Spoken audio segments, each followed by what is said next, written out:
Very good morning, 11th class. How are you, beta? I hope you are fine and most welcome in your online classes.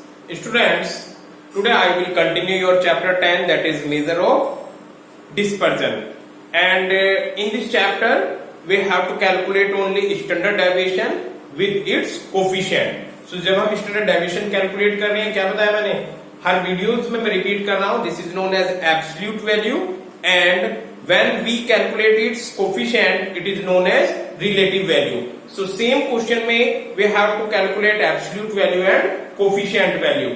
Or we can say in same question we will calculate standard deviation and its coefficient. So students, you are aware that there are three types of series in statistics, that is individual series, discrete series and continuous series. So previous video which was sent to you like yesterday, day before yesterday and day before yesterday, we have sent it to three type of question of individual series, because in individual series we have to calculate direct method, shortcut method and step deviation method, which you people are aware in from the chapter 7, that is measurement of central tendency mean. So students, this is your today's topic, that is discrete series. So in the discrete series we also calculate three types of standard deviation, like direct method, by the help of adjoint or shortcut method and by the help of continuous method. So students, today we will take direct method. पहले क्या लेंगे हम? Discrete series का direct method का question. Getting? So students, what is the difference between individual series and discrete series? There are very simple difference. In individual series, data is listed in group, but when we are talking about a discrete series, data will be grouped in frequency. So here is items given with their frequency. This is the basic difference between individual series and discrete series. जो आपको कल question send किए थे वो individual series के थे, उसमें data आपका आइटम्स लिस्टेड था ऐसे ही. इसमें क्या होगा? आइटम्स लिस्टेड होगा with their frequency. Getting? So students, let's go with steps, then after we can calculate example. So steps की बात करते हैं तो सबसे पहले आपको क्या करना होगा? स्टेप्स आप लिखते रहना. I hope you people are sitting with your pen and notebook. So steps is, first step है the following steps are observed to find standard deviation. So first है we calculate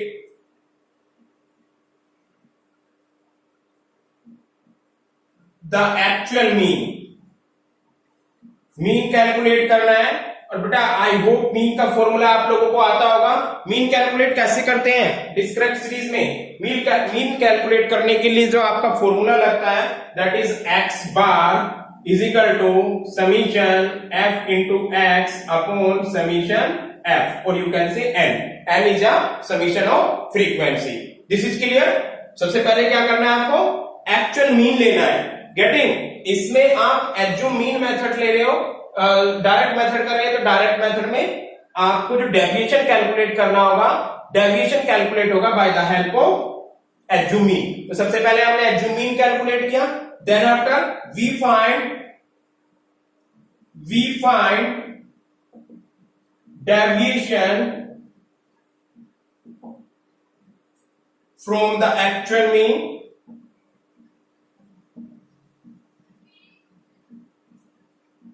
एक्चुअल मीन की help से deviation लिया. Deviation का formula क्या होगा बेटा? d is equal to x minus x bar. a नहीं, a क्योंकि a एडजूम मीन मेथड में चलेगा. Then after we find square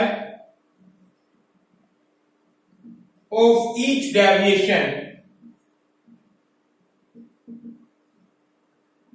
this is d square. Getting?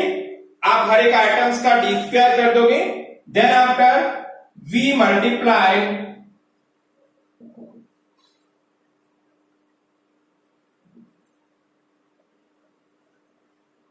square of each deviation किससे मल्टीप्लाई करेंगे? With the corresponding frequency, that is f into d square. This is clear beta. After this we obtain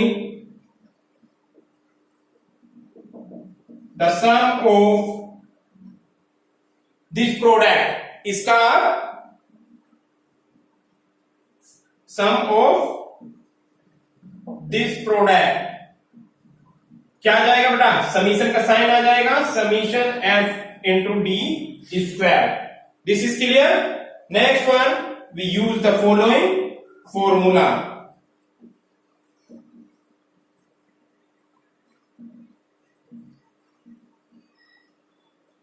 formula क्या बनेगा इसमें?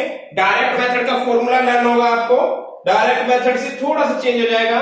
Standard deviation is equal to summation f into d square upon summation n which is not an f, और इसको कर दोगे आप under root में। This is very simple. And when we are talking about relative value, this is absolute value, coefficient of standard derivation is equal to क्या बन जाएगा बेटा? Standard derivation upon x bar. इसमें कोई चेंजिंग नहीं होगा, ये आप लोगों का सेम रहना है हर क्वेश्चन में। यानी जो भी आपका मीन कैलकुलेट किया होगा और जो आपका स्टैंडर्ड डेविएशन आया होगा, इसको डिवाइड कर दोगे तो ऑटोमेटिकली ये रिलेटिव वैल्यू बन जाएगी। I hope this is clear students. You can see here, सबसे पहले क्या करना है हमें? Calculate the actual mean. Actual mean calculate करना है, यानी x bar is equal to summation f x upon summation f. Second, by the help of this actual mean we have to take deviation. आप each items का deviation ले लोगे, d is equal to x minus x bar. जो deviation आएगा next step में आप उसका square कर देंगे। We find square of each deviation, that is d square.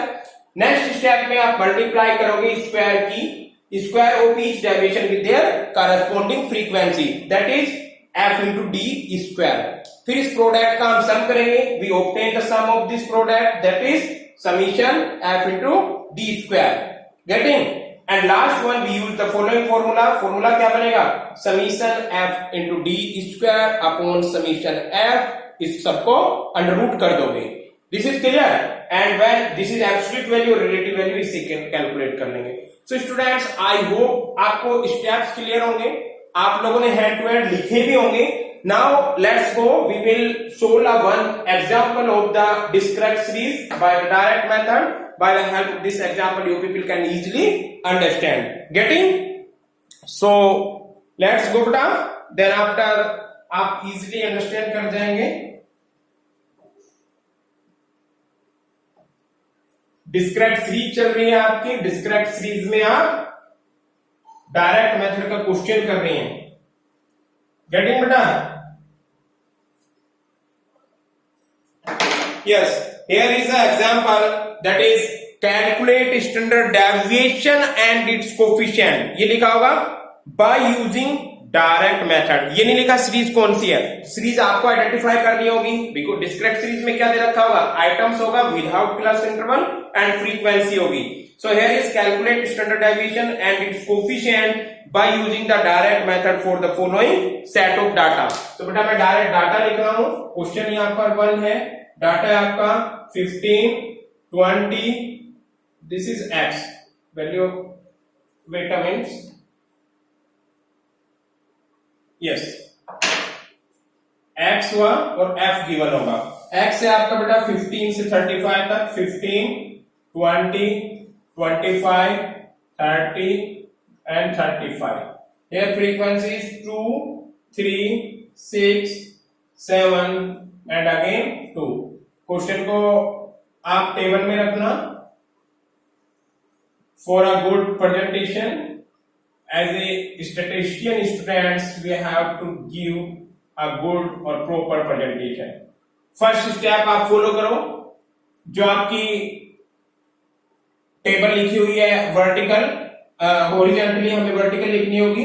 Serial number की कोई नीड नहीं है। यहाँ पर एक्स लिखा आपने 15, 20, 25, 30 and 35। Then F, which is frequency, 2 3 6 7 2। बेटा अभी आपको इसका डेविएशन कैलकुलेट करना है और डायरेक्ट मेथड में हम डेविएशन कैलकुलेट करते हैं by the help of x bar. तो पहले एक्स बार कैलकुलेट करो और एक्स बार कैलकुलेट करने के लिए फॉर्मूला क्या लगेगा, x bar is equal to summation f x upon summation, थोड़ा नीचे लिखना होगा क्योंकि यहां पर समीशन एफ आएगा। I hope this is visible. X bar is equal to summation f x upon summation f. So f into x, इसकी multiply करेंगे, 15 टू जा 30, 23 जा 60, 25 6 जा 150, 37 जा 210 एंड 35 टू जा 70। एफ एक्स का समीशन कीजिए बेटा। Here is summation F and here is summation f x. क्या आएगा आपका, ये आ जाएगा आपका 20, 2 + 3 + 6 + 7 + 2, और ये आ जाएगा आपका 0 एज इट इज आएगी, 7 + 1 8, 13 14 15 16 17 18 19 20 21 22, यानी 22 का 2 और 2 3 5 to 0। सो वैल्यू पुट कीजिए, 5 to 0 अपॉन 20, 0 से 0 कैंसिल और 2 से इसका cancel, x bar is equal to 26। बेटा मीन आया आपका 26। यहां तक विजिबल है क्या आप लोगों का क्वेश्चन बोर्ड विजिबल है? गुड। अब आप क्या करेंगे, 26 आपका एज्यूमीन आया है। नेक्स्ट स्टेप पढ़ के देखिए, by the help of this assumed mean we have to take deviation. Deviation calculate कीजिए। डेविएशन का फॉर्मूला होता है बेटा d is equal to x minus x bar. Getting? So here is 30 minus, direct कर रहा हूं मैं, 30 माइनस, चलिए लिख लेते हैं, -26 is equal to 460 minus, sorry बेटा, we have to take x में से करना है ये। Getting? This is fx। So 15 minus 26 is equal to 20 minus 26 is equal to 25 minus 26 is equal to 30 minus 26 is equal to and 35 minus 26 is equal to, यानी पूरी series को आपने minus किया x बार से, और x बार कितना है बेटा आपका 26। So 15 minus 26 it will be -11, 20 minus 26 -6, 25 minus 26 -1, 30 minus 26 +4 and 35 minus 26 9। This is clear बेटा। नाउ डी स्क्वायर कैलकुलेट कीजिए। डी स्क्वायर कैलकुलेट करने के लिए we have to multiply of itself, यानी 11 की मल्टीप्लाई 11 में करेंगे, माइनस का साइन हट जाएगा, 11 जा 121, 6 की 6 में करेंगे, 6 जा 36, 1 की 1 में करेंगे, माइनस साइन हटते चले जाएंगे 1, 4 की 4 में करेंगे, 4 जा 16 एंड 9 जा 81। I hope this is clear to every students. Getting बेटा? अब क्या करना है आपको, डी स्क्वायर है, ये डिस्क्रीट सीरीज है, इसलिए डी स्क्वायर का समीशन नहीं होकर f इंटू डी स्क्वायर बनाना पड़ेगा। We have to multiply of d square with it corresponding frequency, जो भी इसकी करस्पोंडिंग फ्रीक्वेंसी है इससे मल्टीप्लाई करना होगा, यानी 121 मल्टीप्लाई बाई 2, तो 121 मल्टीप्लाई 2 हो जाएगा आपका 242। 36 की 3 में मल्टीप्लाई करेंगे, 36 3 जा हो जाएगा आपका 108, 6 की 1 में करेंगे, 1 6 जा 6, 16 की करेंगे 7 में, because it is the corresponding frequency, and 16 6 जा 112, एंड बेटा 81 की करेंगे 2 में, 81 की 2 में करेंगे, दिस विल बी 162 गेटिंग। अब इस प्रोडक्ट का आप सम ले लेते हो, इस प्रोडक्ट के सम की नीड है, sum of this product that is summation f into d square is equal to, so बेटा व्हाट विल बी, यहाँ पे आप 0 0 पुट कर सकते हैं, 8 प्लस 2 10 16 17 18 19 20 20 की 0 कैरी 2 2 और 4 6 7 7 और 6 13 13 का 3 कैरी 1 2 और 1 3 4 5 6 630 this is clear beta. Now we have to put the formula of standard deviation.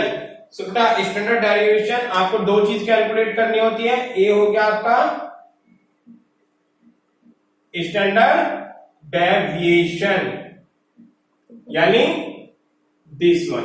So formula क्या है इसका, this one is equal to summation f into d square upon summation f का under root. This is clear बेटा। Then this is equal to summation f d square कितना है आपका 630 और divided bye किससे करोगे, फ्रीक्वेंसी का summation which you people calculate already, this is 20 पूरे का चढ़ा दीजिए under root is equal to 0 से 0 कैंसिल, 63 को आप 2 से डिवाइड करोगे, 63 2 जा 2 से इसको क्या 2 3 जा 6 एंड 2 1 जा 2 1 बचा पॉइंट लगा के 0 2 5 जा 10 31.5 under root. This is clear बेटा। 31.5 अंडर रूट आ गया। अब आप इसका क्या करेंगे, हम निकालेंगे इसका अंडर रूट। निकालना बताओ बेटा, अंडर रूट निकालने के लिए क्या करना है आपको, 31.5 इसका आपको अंडर रूट करना है और अंडर रूट में आप लोगों को पता होगा 2 2 जा 4 3 3 जा 9 4 4 जा 16 5 5 जा 25। तो सबसे पहले 5 5 जा 25 गेटिंग बेटा। 6 कितने बचे 6 पॉइंट लगाए यहां पर, पॉइंट लगाने के बाद क्या करेंगे, ये हो जाएगा 5 को यहां पे ऐड करोगे प्लस 5 5 5 10 अपने आप यहां पे ऑटोमेटिक 0 हम मान लेते हैं, वो भी जोड़ों में। सो पॉइंट लगाने के बाद आपने 5 0 यहां पे उतार दिया है गेटिंग। देन आफ्टर अब आपको कोई ऐसी वैल्यू रखनी है जिसकी यहां पर सेम मल्टीप्लाई चल जाए। हम 5 रख के देखते हैं, कम रह जाएगा तो 6 कर देते हैं, 6 6 5.6 6 की इसमें मल्टीप्लाई करो, 6 6 जा 1 6 6 जा 36 का 6 कैरी 3 यहां जाएगा और 6 1 जा 6। क्लियर बेटा। अब इसमें से आप इसको माइनस कीजिए, 10 में से 6 गए 4 बचे और 4 में से 3 गया 1 बचा। पॉइंट ऑलरेडी है, आप डबल 0 उतार सकते हैं यहां पर क्योंकि अंडर रूट कैलकुलेट करते हुए डबल 0 ही आती है। देन आफ्टर ये 6 यहां पे ऐड हो जाएगा 106 प्लस 6 इट विल बी 1112। अब आपको ऐसी डिजिट देखनी है जो यहां पर और यहां पर सेम चले और आपका ये भी कैंसिल हो जाए। सो 1 बार चला लेते हैं, 1 1 1 2 1 1 जा 1 1 2 1 गेटिंग बेटा। 10 में से 1 गया, यहां पर बच जाएंगे 9 या 9 का 9 में से 2 गए 7, यहां पर 3 में से 1 गया 2 गेटिंग। स्टूडेंट्स 2 पॉइंट्स तक आपने कैलकुलेट किया है, इसको आप यहीं छोड़ देते हैं। Standard derivation is equal to 5.61। So this is your answer. इसको रफ कर देता हूं मैं, समझ गए। आपको ये स्टैंडर्ड अंडर रूट कैलकुलेट करना बताया, 5.61 is your answer. First answer आया आपका ए। बी पॉइंट में क्या निकालोगे, coefficient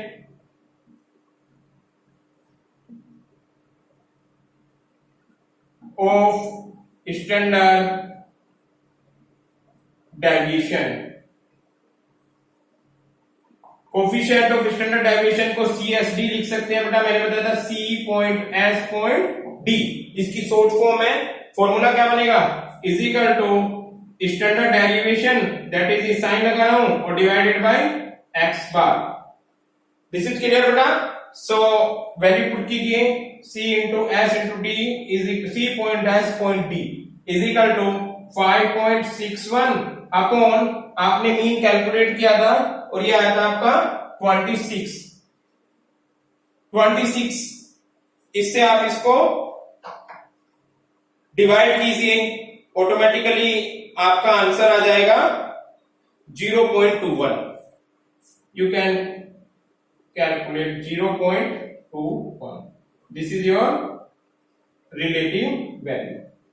Students, this is a very simple method for calculation of standard derivation of discrete series by the help of direct method। बहुत सारे methods हैं, आप कंफ्यूज क्रिएट ना हो इसलिए मैं एक मेथड आपको एक दिन में पढ़ाता हूं and you can revise it, you can practice it by the help of different writers of books and I hope you people are understand of these things। This is a very simple discrete series का आप लोगों को direct method बताया मैंने आप लोगों को बेटा, और डायरेक्ट मेथड में कुछ नहीं है, आपको फॉर्मूले लर्न होने चाहिए, सॉरी स्टेप्स लर्न होने चाहिए एंड फॉर्मूला। सीरीज गिवन होगी आपको, आइटम्स गिवन होंगे with frequency because this is discrete series. सबसे पहले क्या करना है आपको, डेरिवेशन हमें लेना है डायरेक्ट मेथड में bye the help of mean. So automatically आप मीन कैलकुलेट करना आप लोगों को आता है मीन के चैप्टर में।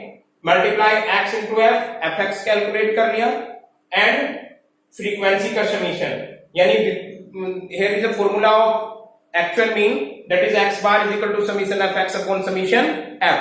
समीशन एफ एक्स आपका आया 520 एंड समीशन एफ आया 20, कैंसिल करके आंसर आया 26। यहां तक कोई प्रॉब्लम नहीं है आप लोगों को, आप लोग सब करके आयोगे। चैप्टर 7 में जो मीन निकालना है आपको या मीन निकालना है, एक्चुअल मीन निकालना है, तो इट इज वेरी सिंपल। अब आता है स्टैंडर्ड डेरिवेशन के लिए। सबसे पहले हमें डेरिवेशन निकालना है। डेरिवेशन निकालोगे by the help of actual mean, so d is equal to x minus x bar हो जाएगा और एक्स बार कितना है आपका 26, यानी पूरे एक्स को 26 से आपने माइनस कर दिया और डेरिवेशन निकाल दिया। गेटिंग? जो आपका डेरिवेशन आया है अब उसका स्क्वायर करोगे। Why? Because standard derivation is known as square root. Getting? पूरी सीरीज का आपने स्क्वायर कर दिया, माइनस साइन ऑटोमेटिकली प्लस में हो जाएंगे। देन आफ्टर क्या कर रहे हो, इस डी स्क्वायर की एफ में मल्टीप्लाई करोगे because it is discrete series. F into d square कर लिया, यानी इस कॉलम की मल्टीप्लाई करनी है दिस कॉलम से। गेटिंग? एफ की मल्टीप्लाई डी स्क्वायर से। After this product the sum of that, इस प्रोडक्ट का सम किया। अब आपको क्वेश्चन में दोनों चीज निकालनी है, calculation of standard derivation and its coefficient, और you can say absolute value as well as its relative value. So absolute value निकाली आपने, standard derivation is equal to कितना हो गया, ये फॉर्मूला लगता है summation f into d square upon summation f का अंडर रूट। तो आप देखो इसमें 630 आपका ये वैल्यू आई थी, ये यहाँ पे पुट किया एंड 20 आपका समीशन एफ का ये पुट किया, 0 से 0 कैंसिल किया, 2 से 63 को कैंसिल किया, 31.5 का मैंने अंडर रूट आपको ओपन करना सिखाया। आप आई होप आपको आता भी होगा। 31.5 आप 2 डिजिट तक बेटा जरूर कैलकुलेट करना। आंसर आ गया आपका 5.61। This is known as standard derivation और it is known as absolute value. Then after relative value that is coefficient of standard derivation, और इसका कोफिशिएंट निकालने के लिए आपने क्या किया, स्टैंडर्ड डेरिवेशन को डिवाइड कर दिया एक्चुअल मीन से। सो एक्चुअल मीन से इसको डिवाइड करने के बाद 5.61 divided by 26 is equal to 0.21। I hope this is clear. यहां तक बोर्ड विजिबल है आपको? यस, 0.21 है बेटा answer, you can see here. Getting? So this is sufficient for today students। I have already repeated and once again I am repeated that I have explained only one type of question in particular videos। एक video में मैंने एक ही question आपको repeat किया है। जो आपको कल वीडियो सेंड की थी, आपको मैंने इंडिविजुअल सीरीज का स्टेप डेरिवेशन किया था। जो आपको परसों वीडियो सेंड की थी इंडिविजुअल सीरीज का एज्यूमिंग मेथड, और जो आपको उससे 2 days बिफोर जूम क्लासेस ली थी उसमें डायरेक्ट मेथड इंडिविजुअल सीरीज का। सो इंडिविजुअल सीरीज की 3 मेथड्स कंप्लीट कर चुके हैं आप। डिस्क्रीट सीरीज का एक डायरेक्ट मेथड कंप्लीट कर चुके हैं। Then after from Monday onward, tomorrow is Sunday, so today is weekend, so happy weekend student. from day after tomorrow, that is on Monday onward, that is 28, today is 26 ना, 28 से आप लोगों की Zoom classes start होगी। Zoom classes में अब इसका कितना सिलेबस बचा इस चैप्टर का? After discrete series we will discuss continuous discrete series का step derivation method and assuming method. तो 2 क्वेश्चन तो इसमें बचते हैं एंड लास्ट बचेगा आप लोगों का कंटिन्यूअस सीरीज की 3 क्वेश्चन, डायरेक्ट मेथड से, शॉर्टकट मेथड से एंड स्टेप डेरिवेशन मेथड से। यानी 5 क्वेश्चन और बचते हैं इसके। 4 क्वेश्चन मैंने आपको कराया, इसके 5 और बचते हैं। देन आपके 5 + 4 9 मेथड बताए थे आपको जूम क्लासेस में। Getting? Then after this chapter will finish, फिर आप करेंगे correlation and index number. Getting? So this is sufficient बेटा। Happy weekend 11th class. If you have any problem you can contact me and I hope you people are maintain your register, सब maintain बना कर रहे होंगे, आपके notes maintain होंगे और सारे सब्जेक्ट को आप अच्छे से पढ़ रहे होंगे। Thank you so much 11th class once again.